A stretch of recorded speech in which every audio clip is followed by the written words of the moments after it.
Bienvenue sur Congo Positif, votre émission à caractère pédagogique sur ZTM Télévision, la chaîne du moment. Moi, votre humble serviteur Gloire Bossobe, je vous salue comme on dit dans notre émission, les chocs des idées, jaillit la lumière. Les chocs des idées, jaillit la lumière aujourd'hui.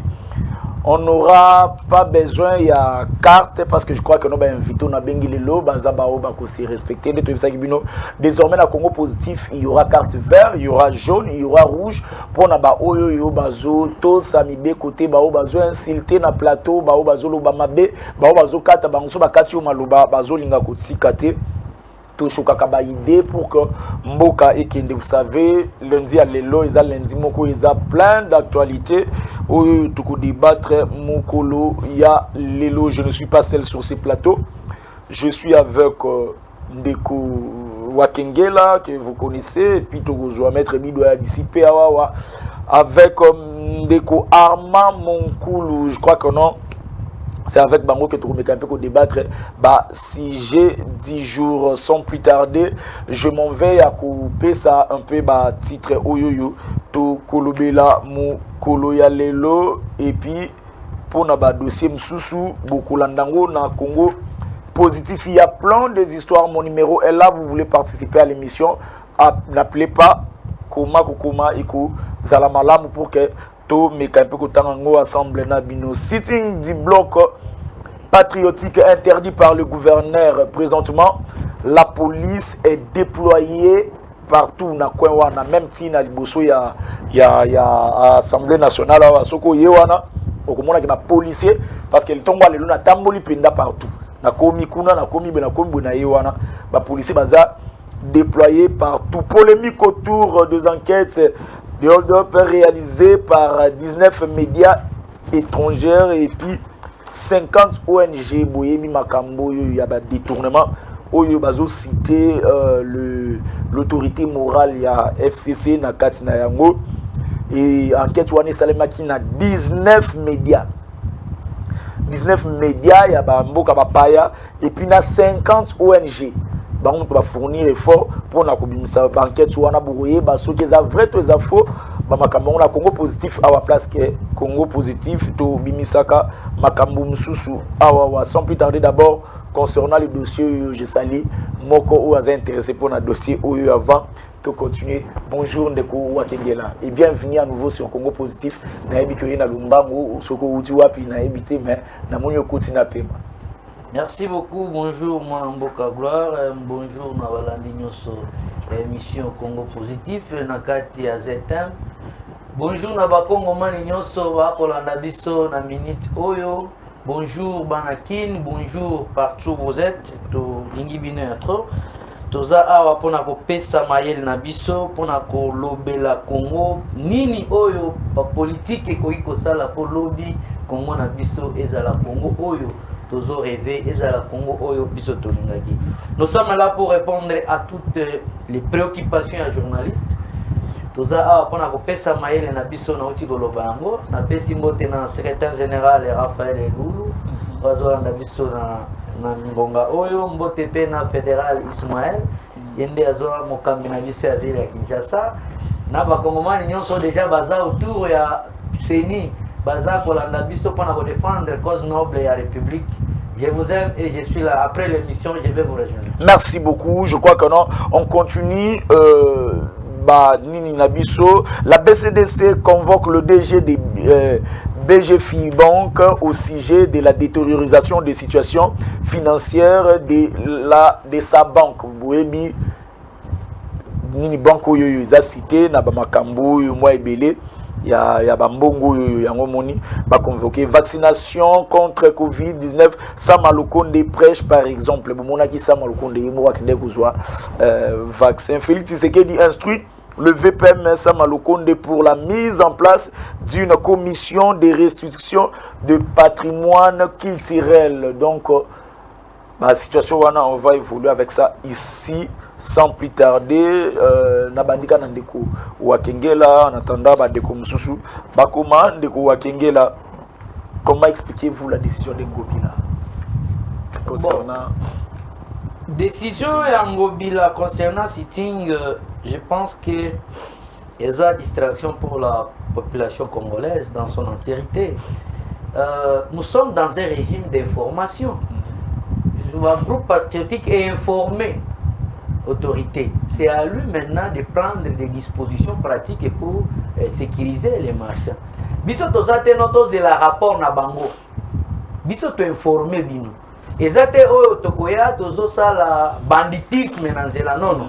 On vous dit eza sitting ya kolobani toye tovandi totiki ba mikanda na biso et puis tozongi na biso na bandaku na pona koyebisa ke communauté internationale ta nationale internationale ke et biloko régime ezosala concernant seni biso tolingi yango te. Mais ngobila en vertu de quoi il peut interdire au moins sitting bayebi ke no marche ya liboso omoni eza ya kobanga kolobanini bayebi ngobila. Tu vois que c'est vous yondo lingo étalé nani problème à gestion ya Félix Tshisekedi au lieu public. Les 13 nde batu bavanda ki baloba ki osala ki erreur, il ne fallait pas autoriser marche. En faisant l'étude comparative na kozonga ya mwana mboka Félix Tshisekedi président de l'Union sacrée, ndenge ba ngaki ba monisa rapport de force ya population, les 13 de population ana esangani et l'obito sala total asko étude comparative. Na komona les 13 yana balobi soki o meki sous sitting ya lendi. Donc biso toza déjà kufa toza libanda. De toutes les façons, sala makamuna o nyos o étouffé pour eloko wana esale matin. Avant na koma anga na Otigar central, mais c'est comme ici toza na état de guerre. Ba disposition na moni kuna.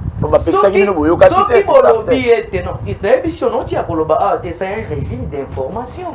Biso to informer bino. Bomoni pe si les dégâts malgré qu'il y a un certain secrétaire général API o ya kufaki na marche wana policier à s'apprendre ki na ye a bétier lelo je crois que programme ebimi mercredi ba okundaye mes condoléances d'abord na API par rapport à ça il y a Kokonyangi secrétaire général de API mercredi de bazo kundaye malgré ba policier basala ki baba vire wana bon c'est il n'y a pas de liberté sans prix. Alors, ceux qui botiki batouana basalango lisusu pouvoir na biso kozala ya balabala. Mais ceux qui bolobi que non, généralement nous sommes dans un état de droit. Mais pourquoi pas laisser aussi ba policier bavanda na bandaku, batika basa la disposition essayer. Mais so baza na niveau à sécuriser binoti parce que bien sûr les régime information, mais gouverneur il faut atala étudier atala que non à moment où on a la capacité à gérer bateau, on a la capacité à sécuriser bango pour ceux qui kambo kobi bozongi la kaka gouverneur. En tant que papa à moins que ça la mesure ou la sécuriser bino. Bo batala kaliboso étude. Mwana oyo natikela ki 100 francs na 100 francs na aliaki 50 francs metangu nazonga tikeni azongi seninga 50 francs lisusu mwana oyo natikela ki sécurité ndako place lupa ezalaki na kuti yango place vert ezalaki na kuti yango mais prochainement ata na asengi eloko aza mwana oyo il faut pesa confiance les 13 on a eu à marché dis-moi aux journalistes mnena na kati ya mboka oyo osala ka ba investigation ba recherche na lelo ba tebele ba comme ko se référer na émission na yo Congo positif. Donc c'est quelque part que donné na yo za ya komata les 13 tozala ki na balabala de kobana na balabala na kokoma ndenge to bandaki marche na 9h jusqu'à ce que to arrêter marche yebisanga nanu groupe nini ya parti politique ezala kité ba drapeau ezala kité to respectaki mot d'ordre ya ba clergé balobi botika ba drapeau na bino na ndako botika ba parti politique na bino o eza appel ya ba clergé tozala ki wana omona ki lamentation que non coup de balle et betaki parce que ba marché ba ngeba sa prendre la population ozolingo ko sabato na nzela ba nazo constater nazo yebisa yo ba bakoma ki awa na katikati ya grève ça zala ki na lobby nazo yebisa no bakomi bato ba changer itinéraire ba ki parler du peuple est-ce que destination comportement mais attends comment parler du peuple ça qui des points de chute total na memote balobi no botanga awa teboke na stade de 20 quand on fait une réclamation au sein des sièges publics des institutions il y a ça stade de martyrs les sièges ni biso to ba beti ndemote nana joueur te politique peut to ça les ba joueur te joueur ne ko yebisa no awa boyo ngio ça l'entraînement kende na stade de martyrs kende na stade de Altar Raphaël biso to lobi to zo bundela ekolo. Si il faut parler des institutions, il y a Assemblée nationale. ya lelo sitting tokolobelango te na tokendo tika memote na stade de Martyr, tokendo tika memote na baba, tokendo tika memote na baboite, mais tokendo tika ngo na institution habilité ezo di eo tozo réclamer que mutu wana kozala wana te nde seni. Bon, yebisa soki ba marcha bangaki baya bakoma place wana basala point de chute na bango policier ngaki a s'apprendre na bango a désorienter au moins nani vision na bango ne ngona ba sedaki na problème wana te boboy to ken na pa nani ya nani ya du peuple botika biso to kei kasi wana place botindi biso bakoma ki wana rien n'a été fait à mabe mais lelo sikoyo soki balobi ke non bango basala ki eloko te biso to sala ki même ata policier période mususu la dakiti na IDPS na limité il y a eu des gens au bazo bimana balabala pour s'apprendre aux policiers à l'époque de Kabila. Mais ici on vous dit non, nous avons une éducation de la rue là-bas la marche toyebi ndenge nini ri tokoki ko se comporter nango cette éducation là alors toye to sengi bino to informer bino que lundi biso tokotambola Jean-Denis Ngobila asepeli si pouvoir naye mais na minute oyo kende kotala ata batamboli te la ville est paralysée ata batamboli te na circulation ba magasin ba bureau na Gombesi e font partie mususu place policière zali e fungwa te batu mususu kokota kokende kata na galerie présidentielle pour passer la place to bande émission et accès exaté donc pour moi c'est une réussite l'opposition a réussi. Na message na ele kiti mais beaucoup de temps attends de côté parce que jusqu'à présent problème na biso eza kokota te problème na biso eza été mon entier baké biso tolingi makambo seni wana ezo lingo salema te nde message chez nous déjà passé sitting eza marche te eza sitting ko vanda c'est différent na marche biso to lobaki marche biso to ko marcher te mais les autres comment changer ça même ça qui les 13 bandits.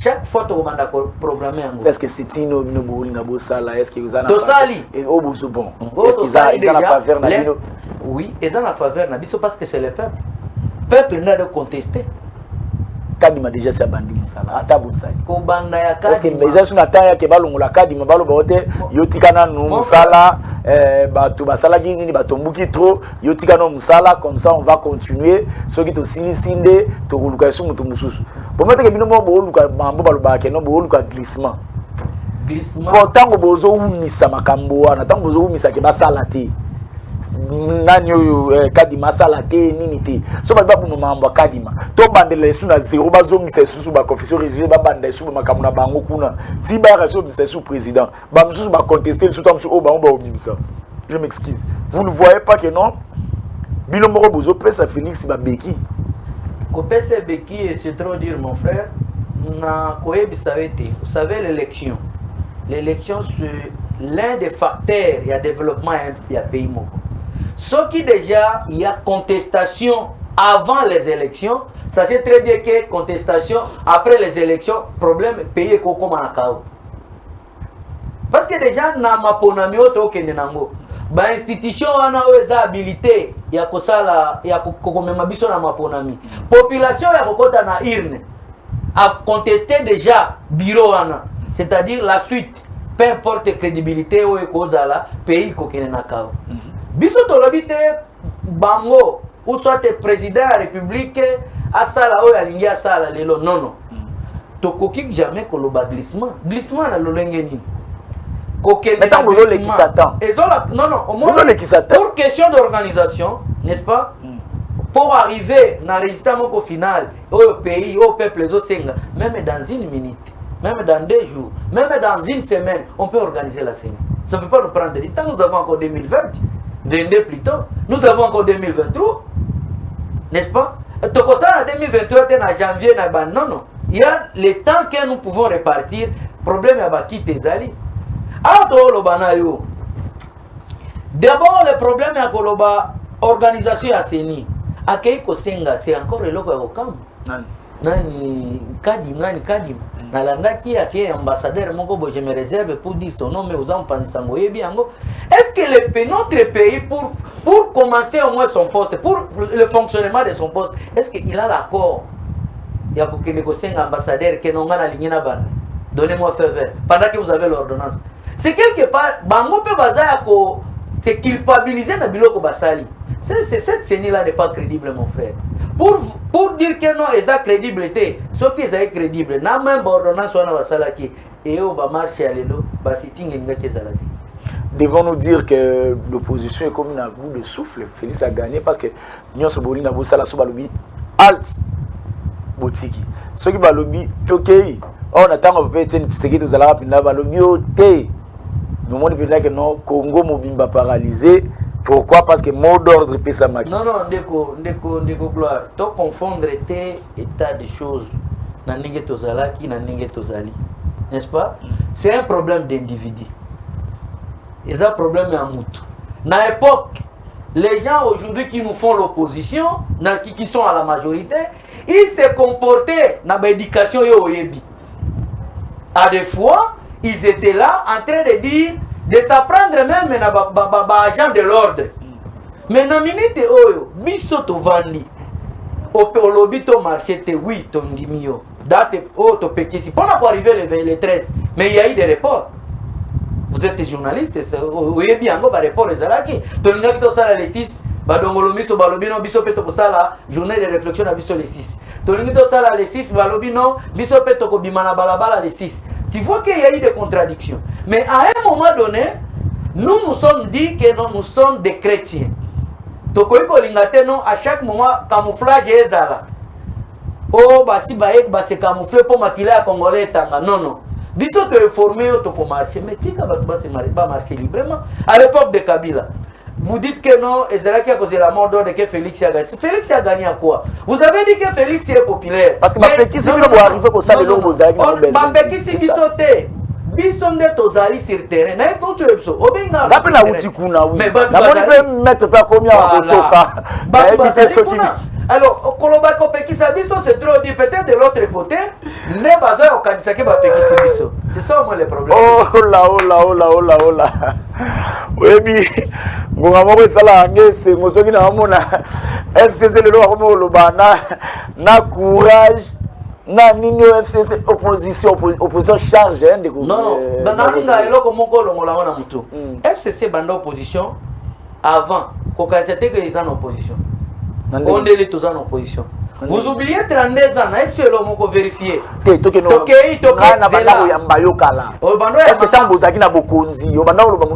oui, mais et là, continue dans le bango parce que les régimes en place.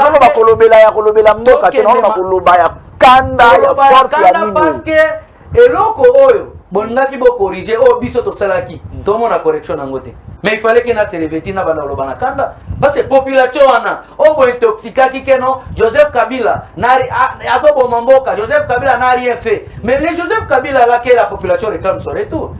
Joseph Kabila, vous l'avez taxé des Rwandais dans les régimes, à ce temps-là, dans l'opposition. Mais les Rwandais, Rwandais, wana, oh, boloba qui non, azamuto ya Rwanda. Mais Rwandais, wana, badon, tout le monde en est, wana. C'est pour installer encore la balkanisation. Tant banda, wana, bakotia. Banda, bangone, boyo vanda. Tant boyo vanda. Boloba nini, oh, déjà, quoi, ma belle, na biso. Je remercie le grand réalisateur de l'émission en ce moment où on a régie de partout. En tout cas, merci de la rapidité pour que nous mettions à rejoindre Bisso et que vous allez vraiment malade rapidité à service nayo na pesio beaucoup. Et merci to évoluer. Si j'ai moko oyoyo ils ont continué que ça là problème awa dossier ya Fati santé. Dossier ya Fati santé.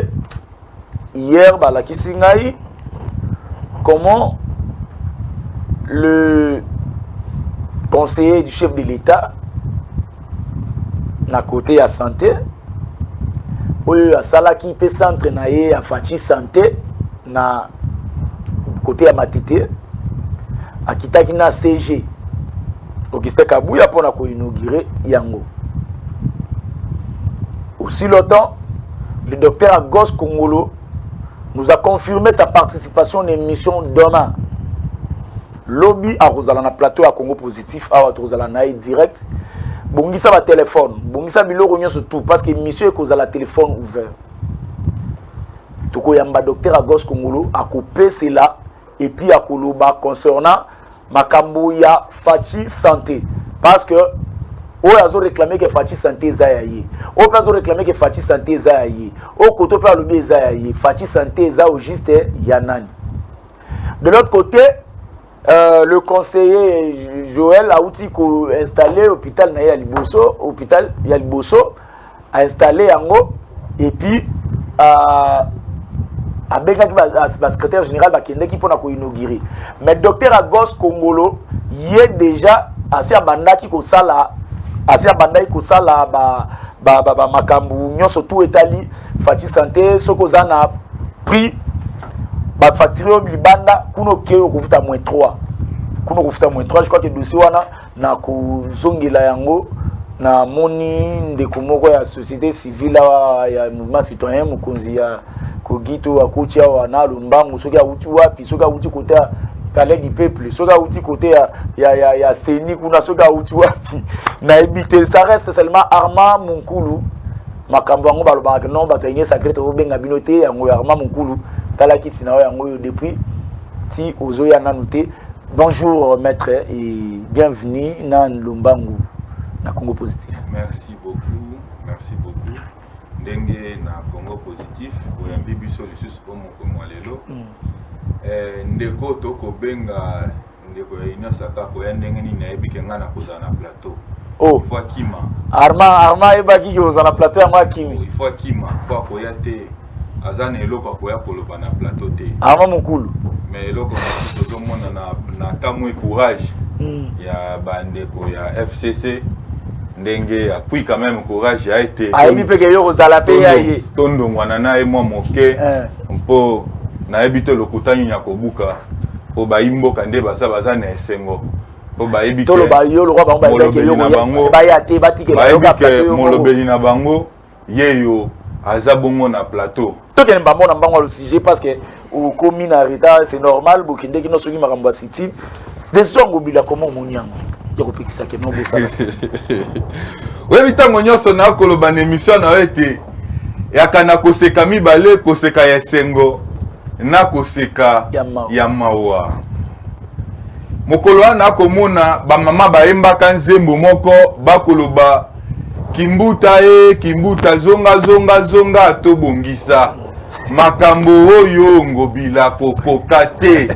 toko kufa pamba ye moko nanu ko gérer ville province ya Kinshasa zo koka te pas peximino ka city na lobi boye eza likambo te na lobana ko gérer gestion ya ville province ya Kinshasa gestion ya ville province ya Kinshasa eza ko poser nanu problème. Il n'arrive même pas à gérer la ville province de Kinshasa et il se croit que peut-être ndenga zo bimisa manzaka na moi tout marche ezo salema ndebongo bato bakolobake ya lingi Tshisekedi koleka ba nyonso bazaye bene tuluku ya IDPS wana to ya nyonso mais akomikosa ali komikosa et ali médiocrité oyo il faut to lukelango au moins na dictionnaire il faut to luka kombo ya kotia na esika ya médiocrité par rapport ya ba acte oyo ndeko na biso ngobila ali koposer il est incapable ya ko gérer oyo tozobenga makambo ya ba transport chauffeur atiaka prix ya transport ndenge alingi biso tokotisele mokanda ndenge nini po atala makambo wana bazeli elanga ti elanga esili basali makambo ya kobongisa banzela te ntango ka elanga esili mvula ebandi babandi makambo ya kobongisa banzela epi nzela yango efo mona ebongiseli ya ndenge nini yoza ingénieur te ndeko soki ba ingénieur babeta calcul balobi ke no il faut tozela ntango mbula ebeta po totala malamu yo kopesa ke no bango fai basaka nela.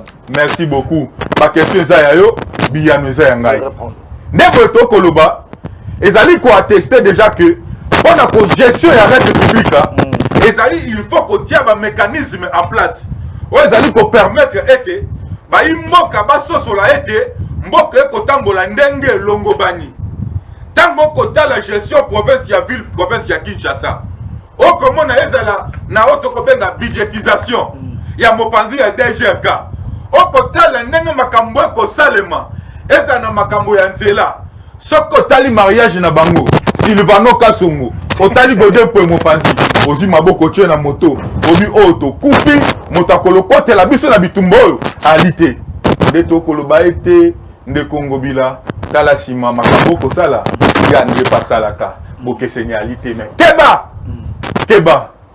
Merci. Merci beaucoup. Je crois que non. On va évoluer. C'est là où commence le débat. C'est là où Bilengi a Congo positif et Bandara. Parce que nos questions, c'est la question moi il faut à la charge aux supporters. So ko quitter, yo za na bigiter. Na lina ekomelia. Ekomelité Grévis bolu que là déjà big parce que Makamunde et Bandi sombele suka bisanga. Mais tous en a carton rouge, na carton vert, na nini malgré na noyete, ceux qui moninga zolo botier trouble tous une minute notre PC. Deko wa kengela. Enquête yo quelle lecture faites-vous? Oya makambo ya Kabila. Détournement mboko mboka. À tel point que ba Congolais bango moko justice et kokina tenité 19 chaînes ya libanda na 50 ONG ba sali enquête. Ba misi résultat. Tolo ba pe résultat na bango pesa lokuta ndeko wa kengela.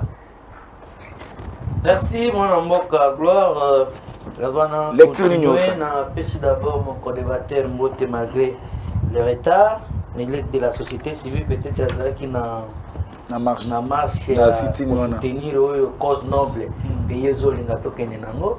Na pêche d'abord Mbote koloba ete FCC MCR Ekimi ekokima yo na débat bon nous sommes Abi Arma Mukulu Akimi déjà Arma Mukulu Akimi pour raison parce que Arma je le connais personnellement raison que Arma Akimi a sauvé non oui Arma a raison parce que Arma j'ai dit moi laisse-moi d'abord continuer Arma je le connais personnellement mais la minute l'union sacrée eza koluka ndenge nini bako justifier pouvoir na bango Arma za na matière tabe wa sa population ne mwana absence na monani eloni na akoyawa koloba penza yo mola mopandisango na bala nyonso bala muna biso c'est ça akoya peut-être akoya na bande konaye ya union sacrée ko sala plateau spécial na bango mais peut-être biso boye Arma iso so akoya te parce que elo akoya sa population na minto ezate bilan na bango za zéro Arma Mukulu oyoki Arma Mukulu oyoki je reviens na makambo ya nani ya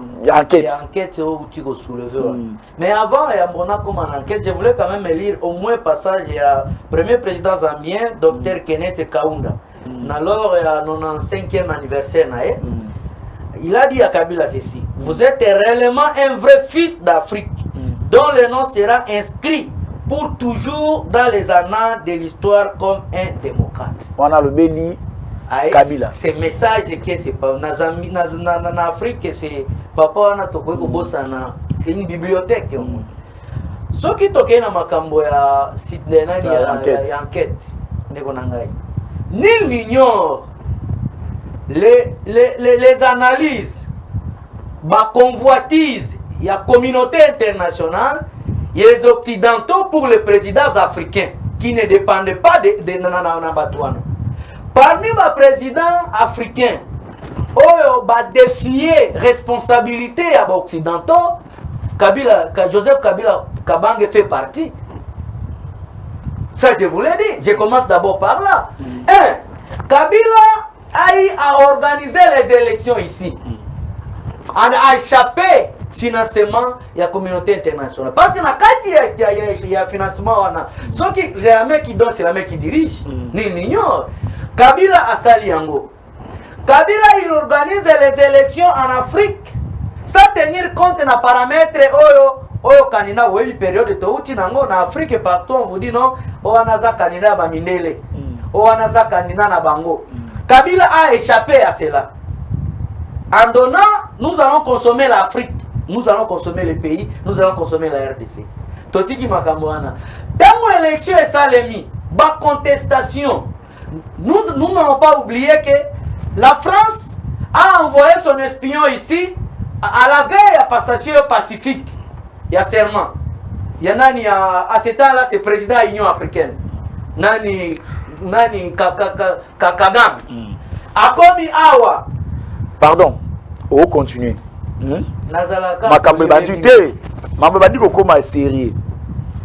Grévis yelanga papier ma te makambo zoloba yazo ningisaka mutu awuti marche abia yena papier te tika to pesa ye papier na big po makambo zoloba Hermoro comme Kolekele, Sangele comme il est belé. Continuez sur. Alors, Batindi Molobeli na bango, comme on a été Toza en Afrique, mais il y a certains présidents qui sont dépendants des Occidentaux, notamment Paul Kagame. Paul Kagame a la veille élection. Bilan na ezala kinini, wana ata mutu moko te, non, au moins mission na ezala kinini. De ce soir, nani, c'est prestation à serment il y a président de la République. Et à ce temps-là, c'est Kabila qui jouait à la dernière minute. Kabila a refusé de recevoir au moins Paul Kagame. Moutouignon soit bien, moi peut-être bateau. Moi, ce que vous avez non, il y a une main noire sur ma banquette. C'est ça, parce que dans nos c'est sur la théologie. Non, dans mon lycée, on est place fait bandi. Donc, c'est l'homme. C'est l'homme. Moi, main noire, moi, je suis là. Totiki Magambana. Kagame Azongi. Aïe, président Nani Macron. Nous avons la présidence de l'Union africaine ici au Congo. Et c'est notre pays voisin, Rwanda. Macron a eu Maramoko Aleki na Rwanda, sans passer même par signe à civilité, que nous avons un président africain ici, qui a un exercice de l'Union africaine. Il devait d'abord passer par ici pour civilité, accueillir na Rwanda comme pays voisin. Il est passé directement à Rwanda, et quitter Rwanda, il rentre chez lui. C'est tout simplement pour vous dire, nous connaissons les complots. Kabila est là. Oh, mon institution. Institution, c'est trop dire. Média. Il y a beaucoup de médias. Oui. Tout ça, la banquette. Tout ça, la banquette. Institution est habilité pour auditer. Réellement, l'institution de la République démocratique du Congo. Non, non, lobby. ONG na banini c'est quoi ça va te belé. Baquette ba ONG na ba média wana c'est quoi ça va te belé. Et kangi ça peut va te belé. Qualité nini oyo biso to ko répondre nango. Wana ça ba fofouillant. Ce sont les informations pour faire baisse na nani na ba réseaux sociaux. Ah, oui, ça je vous l'ai dit. Parce que on ne peut pas envertir à démontrer on peut trouver que les Occidentaux sont aînés. Pensez-vous qu'il y a même noir morose instrumentalisé? Je vous dis que c'est la communauté internationale, notamment les Occidentaux, la France. Parce que Kabila a échappé dans leurs mains. C'est le seul président africain qui a organisé les élections, qui n'est pas candidat. Le seul président africain qui a fait passer le pouvoir dans une opposition, le seul président africain qui n'investit pas à l'extérieur et à pays. Merci beaucoup. Mais c'est ça, c'est montrer que non, c'est réellement que il y a des occidentaux pour les présidents africains, nous ont continué dans minute et nous ne pouvons pas céder à cela. Nous sommes sereins et nous sommes stables parce que ils ont un mensonge moko, ils ont ni maintenant ni aboutissant. En tout cas, merci beaucoup. Quel crédit tokoki kopé ça na enquête wana na bateau basali enquête wana est-ce que population a gagné nini na sima ya baba makambo surtout et puis olandi ndeko malamu ndenge alobi ke za makambo penda ya malamu te bato bazolu kande mutu ya Kabila pour bayebi que non c'est lui l'homme puissant l'homme fort oyo asungi Congo pour que Congo soit lelo alternance. Kabila homme puissant nandoto les petits dictateurs comme Kabila on peut jamais l'appeler homme puissant par rapport à quoi? C'est par rapport à quoi? On n'a rien à apprendre par rapport aux notions de la démocratie chez les petits dictateurs Joseph Kabila. Là, je petit dictateur non, quand je parle du petit dictateur, c'est-à-dire, vous savez comment est-ce que le régime Kabila nous a gérés avec sa bande, comment est-ce qu'ils nous ont foutu ici. Je n'entre pas parce que je reviens vite par rapport à la question. Et mon co-débatteur devait avoir honte. Souvent, quand il parle, quand nous regardons la gestion du bloc, il y a Joseph Kabila surtout, avec ma chef d'orchestre et ce qui était tout autour de lui. Comment est-ce qu'ils nous ont foutu la honte dans ces pays? Attends, on marche. Mais on ne peut jamais mettre l'accent sur la gestion de Bango, surtout dans ma marche et qu'on sort. Mais là où moi je ne suis pas d'accord avec cette histoire, il y a une enquête parce qu'il faut être rationnel. Il ne faut pas seulement... Donc tu ne soutiens pas Kabila, tu ne soutiens pas Nino Yomei, non, écoute, il faut être rationnel. Dans l'analyse, au moins de tout vendre et lui, il y a mais quand même, c'est rationnel. Tout ça, il y a tozui Kabila koti na bokonzi na année nini 2020 2003 Kabila bimi na bokonzi akoti na 2003 abimi na bokonzi na 2019 si j'ai bonne mémoire 2019 nde Kabila bimi na bokonzi 18 ans toloba 18 ans na pouvoir siko rapport wana o basali ezokende de quelle année à quelle année. Et donc, ce que tu as dit, aux 8 ans, tu as un rapport. Non, yoka. C'est là. C'est là. Rapport, on a écrit, et qui est le rapport, on a écrit depuis 2003, s'il est là. Non, il faut tout à la rationnel. Par rapport, il y a bilo comme sous tozo sala, par rapport, il y a bilo comme sous tozo. Ni ne peut dire que c'est seulement les médias on a des faux comporter bango crédit. Il faut des enquêtes réellement transparentes, des enquêtes qui aspirent confiance. Et ça, pourquoi dans l'enquête on n'a pas associé les Congolais? C'est aussi un aspect. Non, médias Congo. Non, j'ai dit ceci. Nous devons être rationnels. Est-ce que dans ces enquêtes, on a associé les Congolais dans l'enquête pour que... Peut-être que ça a crédit la journaliste à Congo. C'est-à-dire quoi? Babilo comme Moussou, il ne faut pas tout le bakaka. Amen. Babilo comme Moussou, il faut se poser ma question rationnelle. Pour la totale ndeni ya kobimisa ya kodéceler peut-être makanisi oyo et batami na sima ya nini wana. Certainement nous autres le bac Joseph Kabila par rapport à la gestion naé. Il faut quand même azela poursuivi, il faut quand même enquête mo boizali crédible. Mais yango basali yo kangai. Ngala zaka pour babiloko wana te. Ya ki attaque tout ça il faut qu'on lande la Joseph Kabila. Bisoto zo aboito Joseph Kabila te peut c'est le quoi victime expiatoire mindele boss bokamata Joseph Kabila. Non. On peut gérer Bilo Kabila Salaki si réellement il y a des enquêtes crédibles. Oh, c'est que non, Joseph Kabila va reprocher les locaux Songolo, les locaux Pakalananine. On peut même juger Kabila ici. Nous sommes d'accord. S'il y a des trucs comme ça, des enquêtes crédibles, oh, mon ami que Joseph Kabila, il y a ça. On fait voir. Mais pourquoi pas mettre en place ici un tribunal international, on juge Joseph Kabila ici, ceux qui condamnation, on le fait ici. Mais pourquoi chercher tout ça? On a soit envoyé Joseph Kabila dans cette histoire, il y a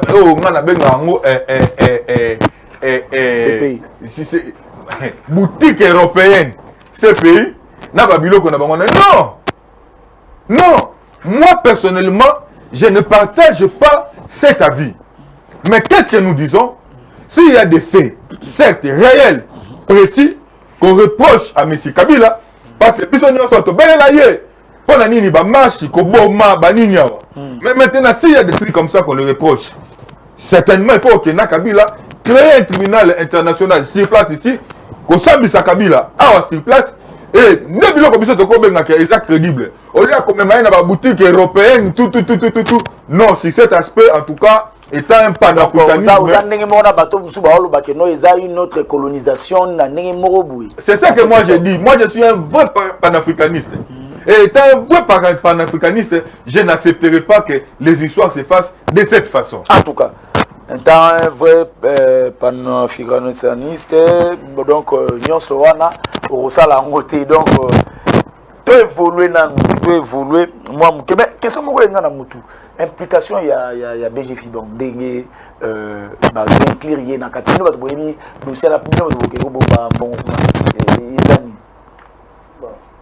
merci beaucoup.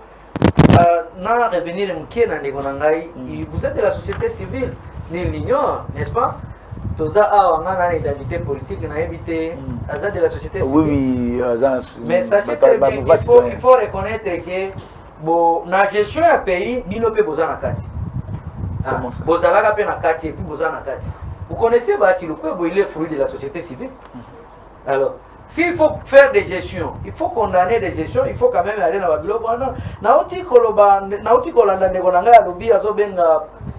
Président Kabila comme un dictateur. Mais mon frère, il faut être quand même reconnaissant. Ne fût-ce que pour la démocratie, il faut quand même reconnaître la valeur de Joseph Kabila. Aujourd'hui, aux Olata drapeau Ningolation, na Kingo, Elembo ya Congo, c'est-à-dire j'aime ça, unité aux Anango na Mutuno, charge. Mais unité on a même. C'est Kabila. Le pays était divisé ici, ni l'ignore. Après, main noire et occidentaux pour Moussé Laurent Désiré Kabila. Nous avons vu RCD KML, RCD Moussa Nyamouizi, RCD MLC. Mais Kabila a accepté qu'on voit Nana Bisso autour d'une table pour que paie les lots. Démocratie, on les lots Zolobela. Constitution, les lots lobby, non, référence constitutionnelle. C'est Kabila qui vous a amené ça quand même, mon frère. Petit dictateur, est-ce que Tokoki peut retirer mon tête devant être parce que je respecte au moins votre opinion. Mais un homme qui a servi la nation, oui, il n'est pas parfait, c'est un être humain. Dolo Batenege Opozawana, Sokoza président vraiment à la société civile et que tout le monde n'est pas dans la la forme à beaucoup. Merci de pouvoir tenir. Alors, vous savez, retirer. Je dirais que j'assume ce que j'ai dit. D'accord, merci. C'est la démocratie. C'est ça la valeur de Kabila. Merci beaucoup. On évolue. Alors, pour le même cambo, je réitère encore mes propos ici et ça va acharnement contre l'individu Kabila. Pourquoi, mon frère? Yebisanga na Congo ao. Ba kenyo soto zanango. Ba propriétaire nango sont des occidentaux. Yebisa banque nini habilité à biso to zanango ao. O monnaie na biso, o biso mo to gérer normalement. Mais tout ce que nous sommes en train de dire ici, peu importe ba invité, c'est parce que Baza, c'est vous dire la main qui donne, c'est la main qui dirige. C'est ce que je voulais quand même répondre à la question. Comment ça? La main qui donne, c'est la main qui dirige. Tant que vous avez na biso na ocho démontrer banque nini ya Congo ozo gérer biso au Congolais ndia créer BCDC elo nini ya malongeza eza kuna ntindi non na yebisa na elo nini ya malongeza BCDC azana fond oyo soki batikeli a gérer pays BCC tokei tolo ba par rapport na fond okotonga ndaku mais eloko eza na kati te. Merci Ndeko. Wakengela, on évolue, ceux qui sont ensemble. Ça c'est forme à République. Que non, la République France c'est la Canaboya, biso pe toza nango. Mais en réalité là dedans il n'y a rien. Sur ma carte, c'est déjà on a jaune. Je m'excuse. On a jaune puis sur la carte c'est donc on a jaune tous les paroles na to pesi. Oh yo pour la Kabila, on kufa pour la Kabila pendant bon pour la Kabila. O kata na kamabe. C'est une philosophie que nous devons défendre. C'est une valeur que la jeunesse, entre moi et mon co-débatteur, nous devons... J'aime moi, argumentaire, panafricanisme, j'aime ça, c'est Kabila. Kabila, c'est un panafricaniste. Oui, Kabila, c'est un nationaliste. Non, nous partageons même l'idéologie. Oui, mais idéologie Kabila. Il est panafricaniste. Idéologie Kabila. Il est panafricaniste. Donc Kabila fait partie. En tout cas, tout évolué, je crois qu'on a... son ensemble la régie na lubananga sima tolanda Fati Santé na communiqué bon na annonce na bango basali concernant ba bien na bango tous ensemble na régie ndeko patou c'est parti.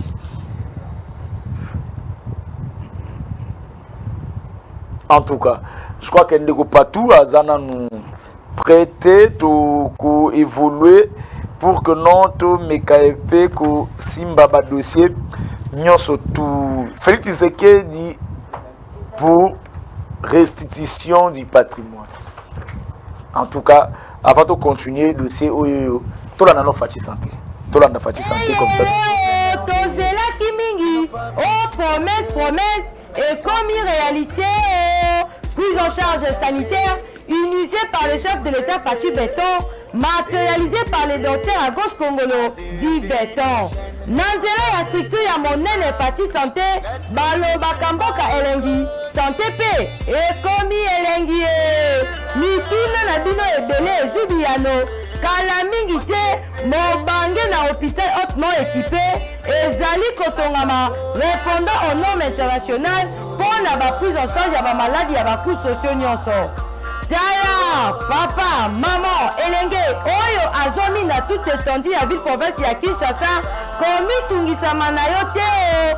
En attendant Fati Santé ezosala baaction nango a partenariat na baklinik nyonso ya El Rafa. El Rafa Yolo, na commune à Kalamu, avenue Ngoufou numéro 7, référence arrêt Jama sur Kimweza. Na côté Angaba, au commune avenue Kanyoka numéro 3, Massina, Toza na avenue Mbangi numéro 50, Massina de Kataf. Notre numéro de téléphone, le 09 98 35 75 53. Mama pona ba prix komi tungisama na yo te yaka kaka na ba clinique El Rafa na compte ya Fati Santé nyonso bakosenga yo bipai misusu divise yango kaka par 3 yango yo kofuta yoka ye moko. Nazobisa bato nyonso que les cliniques El Rafa continue à fonctionner. Na ba adresse misa toute place ezali. Donc oye mais doté collaborana na 7 000 francs na yo on te consulte basali ba examen laboratoire ya ofele. Ba consulter dans des conditions requises. Pena makambono comme j'avais dit précédemment, hernie appendicite 80. Oye pona makambono yo ya bobota 50. Oye na makambu ya kyste d'ovaire 150. Oye na makambu ya prostate 800 000. Oye na makambu ata pa ostéosynthèse kocha mikuwa mabele mikuwa tozo sala. Moi si mo azali bana na botune bakita kelo mo ekate. Toche ba plaque vissée. Babomba biloko na ndaku kasi maladi te okobima ndoki pamba na famille. Fati Santé ya docteur la santé d'abord.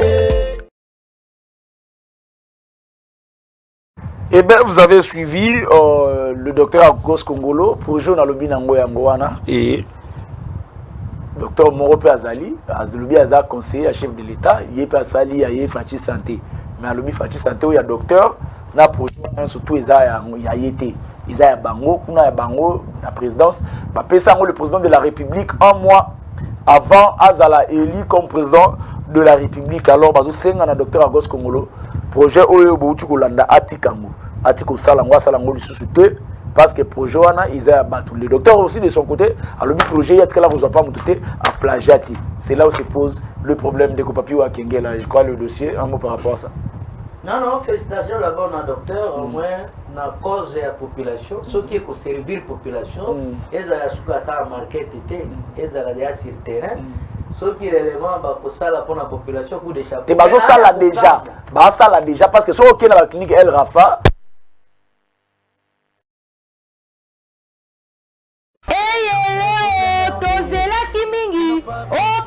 Promesse et comme réalité, prise en charge sanitaire initiée par le chef de l'État Fati Béton, matérialisée par les docteurs Agos Kongolo dit Béton.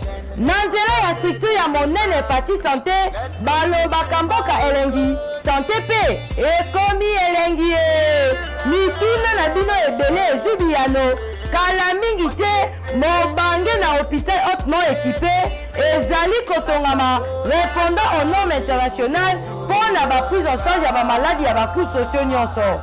Daya, papa, maman, elenge, oyo azwami na toute étendue ya ville province ya Kinshasa, komi tungisama na yo te en attendant Fati Santé ezosala baaction nango a partenariat na baklinik nyonso ya El Rafa. El Rafa Yolo, na commune à Kalamu, avenue Ngoufou numéro 7, référence arrêt Jama sur Kimweza.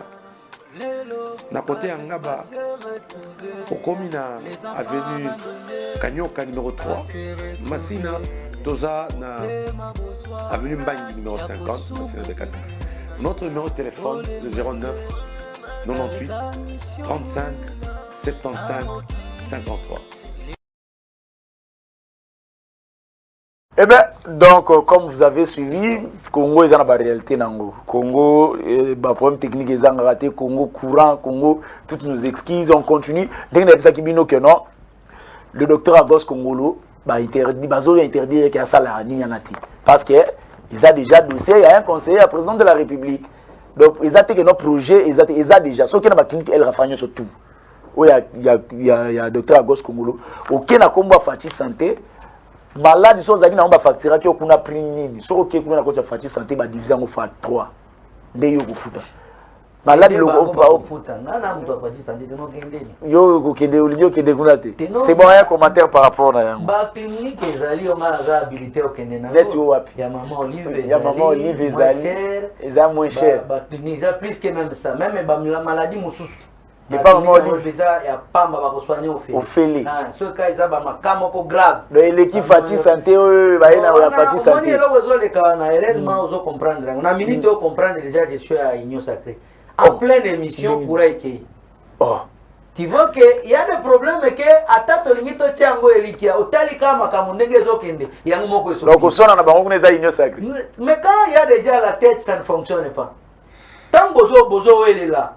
Projet nangai, projet nangai. Mais si réellement bonge bosala pona mukonzi ya mboka o autorité morale na bino. Mais il fallait bosanga na po ekende liboso. On les a des nations. Déjà les gens qui vont aller là-bas, balongwe déjà crédibilité pas na bango. Ba ke capable. Nani akokende lisusu. Ba ke ne pas livre place confiance. L'hôpital les a ebelé. Ba kolongo la confiance nini. Des fois que na o ya Olive Lembe, wana ndé place confiance. Non, je ne fais pas marketing ni publicité, toi on a débat politique pour na mboka. Mais na lobby était eloko wana esalema ki avant. Baza la baka nchate bangonde baza première personne à kosala yango. Mais ce que je fustige, c'est réellement et là, on a un intérêt général et à Bino. Mais pourquoi vous avez là-bas contre? Parce que l'intérêt, c'est oh, il y a la présidence, il y a oh, docteur, PID, est là qui est à ça et la population. Mais et là, on dit que ça ne s'abîme pas boyo kana pour bosala. Et ça, il y a Sony. Ceux qui vont comme les Canadiens, qui ont sabiso était non un projet.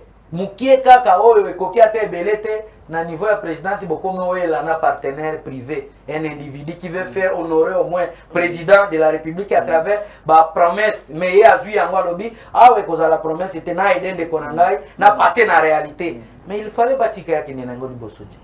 Donc, il y a pour monde qui fait bâtir la privée. Moi, je crois que privé parce qu'il y a assez livré. Et puis à mettre la promesse c'était, il y a la concrétisation. Mais tandis que la présidence, c'est ça, on a phase de la promesse.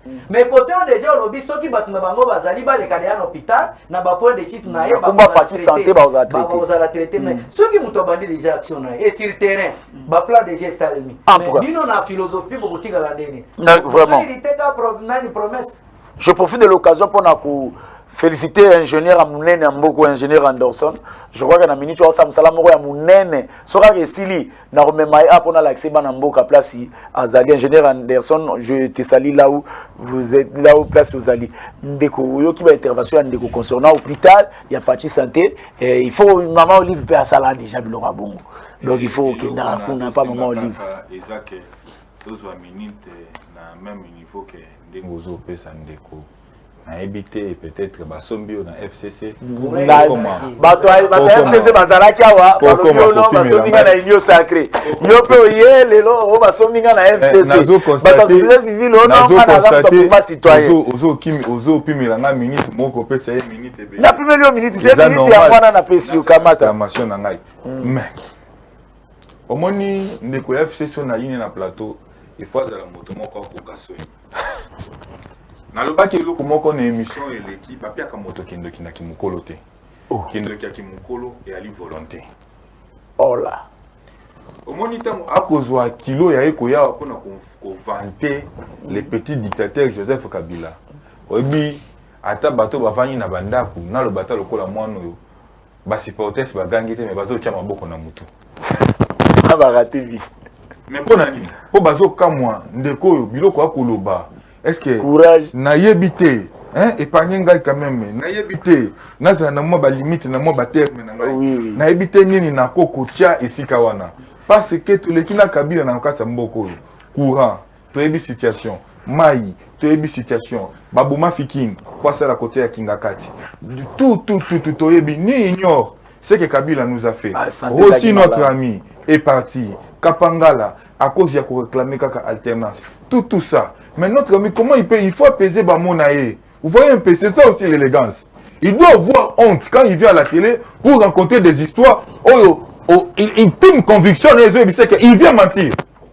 Oh, azoko ça. Il vient dire des histoires à la télé pour vanter les petits dictateurs qui est Joseph Kabila. Et pendant que nous connaissons comment est-ce que Joseph Kabila gérait la République avec beaucoup plus d'irresponsabilité. Moi, je n'entre pas dans ces débats. Les débats, il y a Salis, Fati Santé, non, je n'entre pas dans ces histoires-là. Parce que ceux qui sont tout autour du président Tshisekedi, j'ai l'impression comme si la conscience humaine ne fonctionne plus. Comment ça? Pourquoi? Parce que ceux qui sont censés le faire, ils ne le font pas. Un individu, un simple individu, a un projet naïe pour pouvoir quand même apporter un plus. Na niveau de santé, on a pas besoin de que l'élite en union so. Maman aime botika pendant que Kabila est au pouvoir.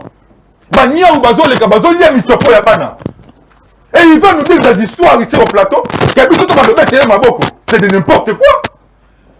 Et tout, batunyo se bako na bakambo na. Et ça veut dire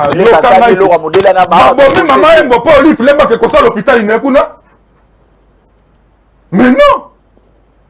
Mais non. Nakoloba makambo ya maman olive lokola individu te.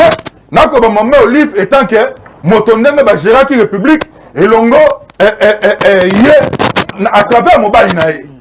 Je le touche pas tant qu'individu. Ozo mona. Maman Yembo par terre. Mais hôpital comment Kabila n'était pas en mesure de réhabiliter Maman Yembo pendant qu'ils étaient au pouvoir. On a tra Kabila était au pouvoir. On a tra Zaki na Etani. Ils nous ont menti par projet à cause de l'aéroport Yandjili. Maquette et Tigalati Lelo. Vous voulez que nous puissions parler toujours de Kabila, Kabila, Kabila partout. Car même si quelqu'un va aux toilettes, Kabila, Kabila, Kabila. Et pourquoi faire avec? Mais non!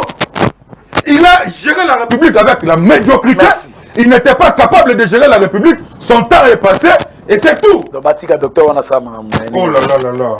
En tout cas, on évolue, tozo chité na sujet oyoyo, sujet oyoyo, construction, il y a village moderne par le Rwanda. Dans la question autour de la sujet oyoyo, te, mais na tout nika est-ce que réellement, te na banana maître, est-ce que réellement, Facha Boyidona. Écoute, moi je ne suis pas ici pour parler de Fachi ou pour parler des individus. Moi je parle de la République. Maître Tsara, au Merlal Bakébango, décision, il y a tout un peuple, il y a vie à tout un peuple. Nabi Boy, Tozo Loba, Nabo établi République. Parce que j'ai tantôt dit, dans ma émission ultérieure, que le président Tshisekedi est très mal entouré. Si vous voyez aujourd'hui, même la gestion, Talanini Otokoben la gratuité d'enseignement, Talasor Namo. Je vous apprends qu'à l'humanité, sous une autre forme, on commence déjà à payer les frais. Tu as gratuité pour la gratuité pour la primaire. C'était pas ça. Et puis pour la secondaire, paye. Je vous apprends. Et c'est la pour la secondaire. Il ne fallait pas foutre. Sauf humanité, il ne fallait pas foutre. Mais je vous apprends. 7e, 8e. Oh là là. Je vous apprends qu'on paye des jours. Oui, évidemment. Bambongo va toucher 300 000, 600 000, il ne faut pas foutre dans l'école. Et ça dit. Tantôt, dans l'émission ultérieure, dans le Bakiboy, les mêmes locaux, les petits dictateurs Joseph Kabila Lobaki, qui a quelques personnes qui ont aidé pour ça la nini à travailler. Et au moins, il place sur ce qui est là. Comment kende? Namo namo kapeli Tshisekedi. Donc on risquait, aya ko zonga lisusu le bas, c'est que mon prédécesseur avait dit. Et yo quand si biso to revendre to betaka maboko dans la makambu ya état de droit. Gestion ya état de droit. C'est compliqué. C'est compliqué. Kende va dans des parquets. Au moins la test que comment tel que les choses ils allaient koleka. Mais il y a à boire et à manger. Tantôt l'émission les gars qui n'habillent programme union so, il faut l'accompagner na budget ou écoute que programme wana ezala assise. Au comment on a que budget il faut accompagner état de droit, budget en réalité. Parce que ba magistrat il faut pas ça la musala. Il faut pas foutre manenga sengali pour qu'on motiver pour activer bango comme il se doit. Mais de l'autre côté, ba magistrat bazouz, oh il faut pas s'ambisa. Regarde comment est-ce que la pratique se passe. Il y a à boire et à manger.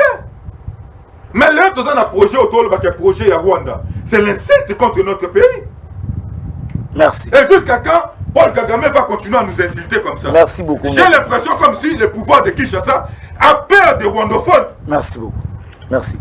Ndeko, est-ce que la situation na moni bozo le belango na kanda il faut que ta émission tout ce qui ça awa pour ko batela ba ner ya batu. Est-ce que nini ba aéroport ya Rwanda, ba aéroport ya Goma nani les a déjà occupé?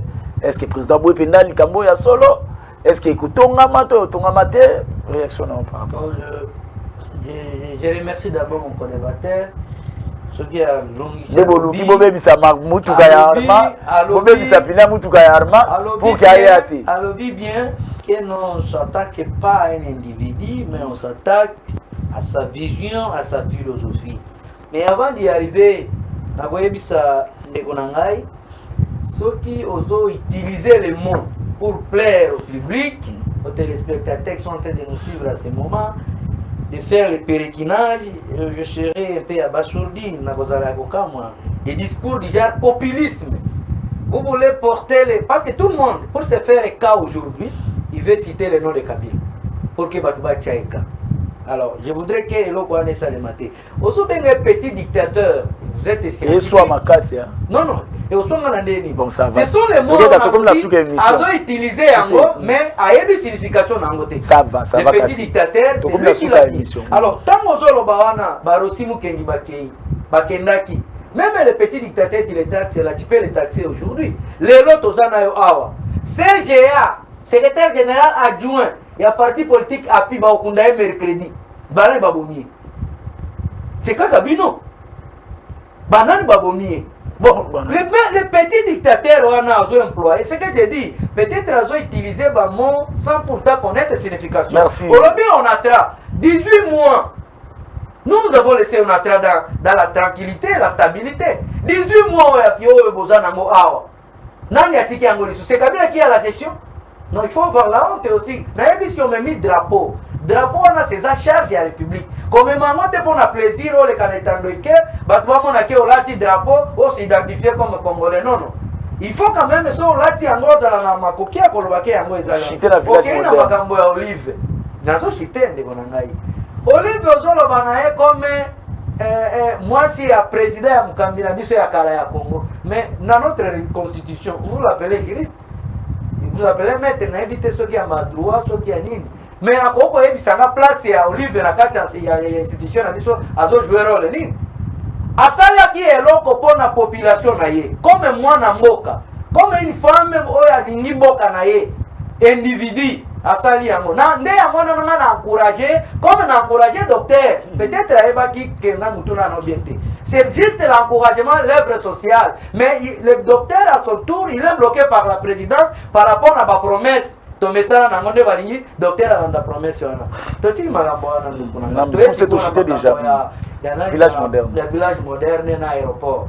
Vous savez, sur le plan géographique, sur le plan historique, pour que nos voisins na banda ko approcher yo na ko banda ko approcher par les œuvres et ensuite na la tika ko kolonda le Congolais Rwanda azana makoki nini oyo akoki ko soutenir biso abongisa aéroport o lelo aéroport ya Goma ezala peut-être marché public na éviter marché on est pour les cadres agré ou vous doit respecter la procédure. Ceux qui vont respecter la procédure et appel d'offres. Est-ce que comment la ça qui appelle d'offres que les lots nani Rwanda et à Konzabiso. Merci beaucoup.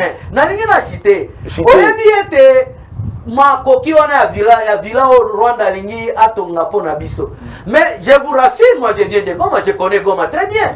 La population à Goma va se récupérer, va se vendre au fur et à mesure dans le quartier, dans bango, dans la famille, dans bango, va vivre comme il y a bango normal. Parce que bango va s'adapter déjà dans la condition à volcan. Mais tant que Rwanda zolo va être à Kotonga villa na Congo, oza moi na mboka bopanzi sango.